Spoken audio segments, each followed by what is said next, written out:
Bonjour, je suis Emmanuelle Chollet, la coach fondatrice et directrice du Voice Dialogue Acting Studio à Paris. Bienvenue dans notre vidéo sur le jeu de l'acteur. Et aujourd'hui, je vais vous parler de l'incarnation. Alors, souvent je dis aux acteurs, à mes élèves avec qui je travaille, arrêtez de jouer. Ce qui peut paraître un petit peu étonnant.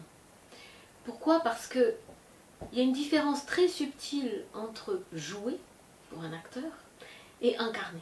Et cette différence très subtile, c'est la différence un petit peu entre un acteur qui peut être excellent ou une actrice qui peuvent être excellents, qui peuvent être même très justes, et un acteur qui va nous emporter dans ce monde imaginaire parce qu'il incarne, parce qu'il devient le personnage, parce qu'il laisse le personnage apparaître au travers de lui.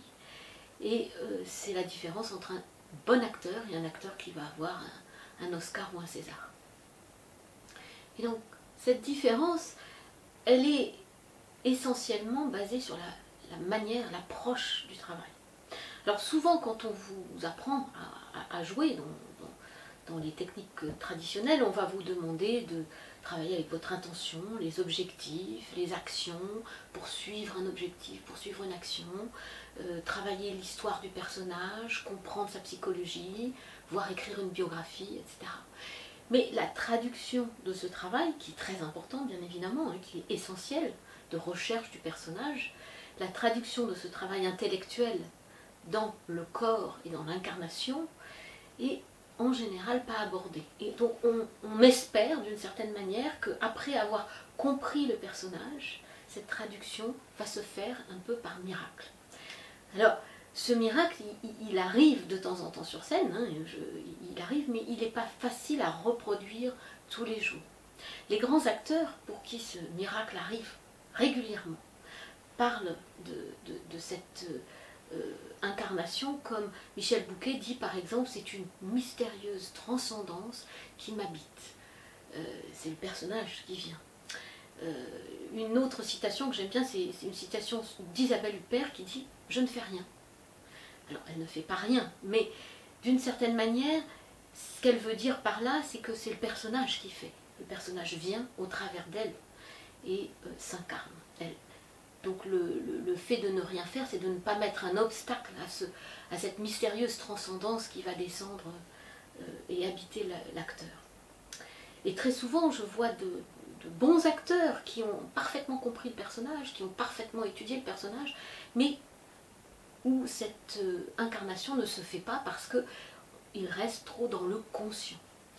Pourquoi? Parce que cette transcendance ne se passe pas au niveau du conscient. Elle se passe au niveau de l'inconscient.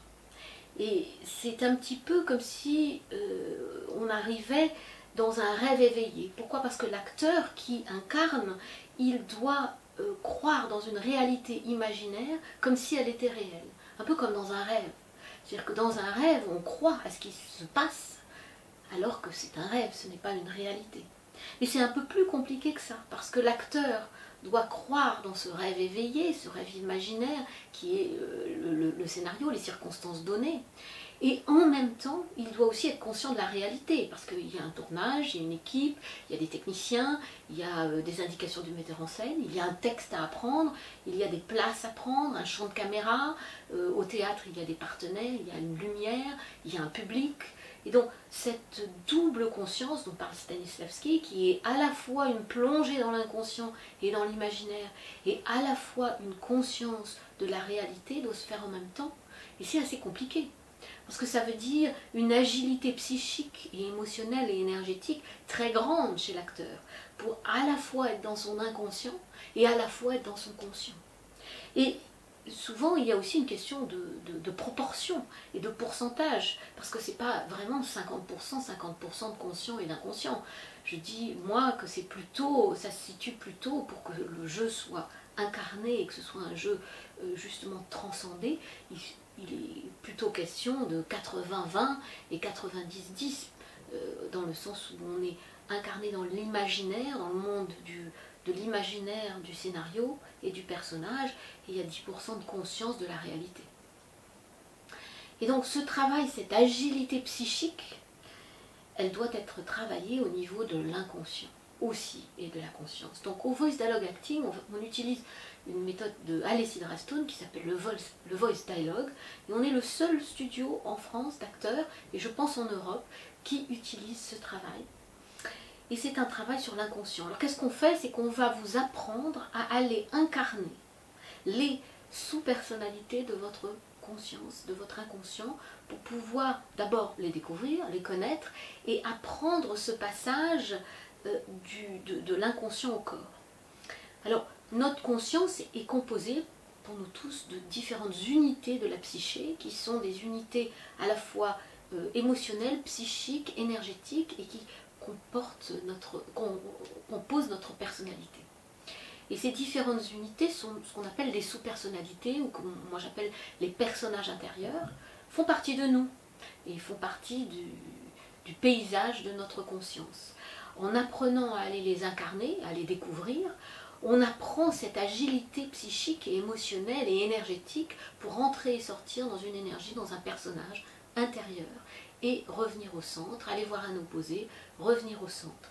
Et cette agilité psychique et émotionnelle et énergétique va être formidable pour développer cette capacité à aller incarner un personnage extérieur à nous, qui est un personnage scénique.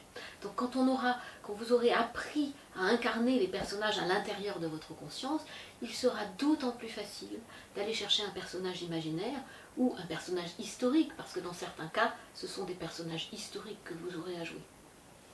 Et cette gymnastique, agilité, psychique, énergétique, émotionnelle, c'est ce qu'on travaille au Voice Dialogue Acting Studio.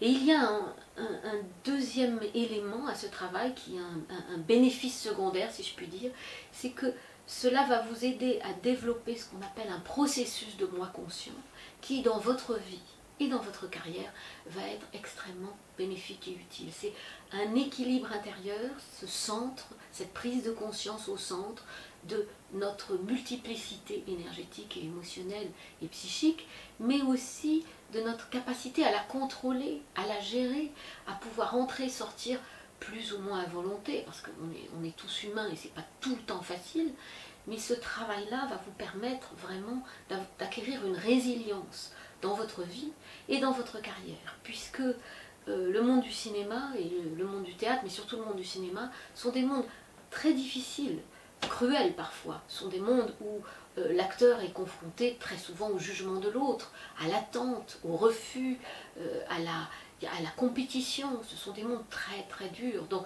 de développer cette capacité psychique de résilience, c'est aussi un bénéfice extraordinaire. Alors, pour avoir plus d'informations sur notre travail, nous avons des masterclass mensuelles, des ateliers réguliers et aussi des sessions individuelles.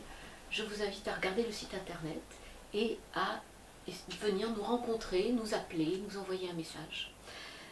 À bientôt dans une prochaine vidéo.